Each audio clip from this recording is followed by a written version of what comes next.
نحن اليوم ومن خلال إقامتنا للمؤتمر القانوني الإنساني الدولي بنسخته الأولى نسعى إلى توثيق إجرام الكيان الصهيوني الأمريكي بالحرب الأخيرة والعدوان الأخير على جمهورية إيران الإسلامية.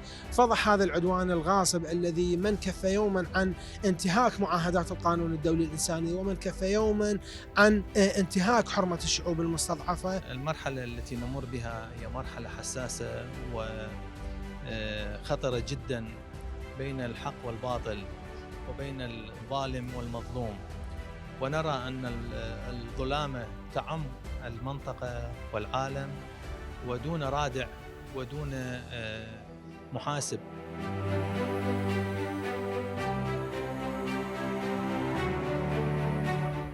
اليوم المؤتمر يتناول حقيقة ما قام به من أبشع الجرائم بخصوص مدرسة ميناب مدرسة ميناب في الجمهورية الإسلامية، وهذا يعد انتهاك صارخ للقوانين الدولية، بالإضافة إلى انتهاك صارخ بحق اتفاقيات جنيف الذي يتناول بعدم اللجوء أو بعدم شمول الناس المدنيين بالعمليات الحربية.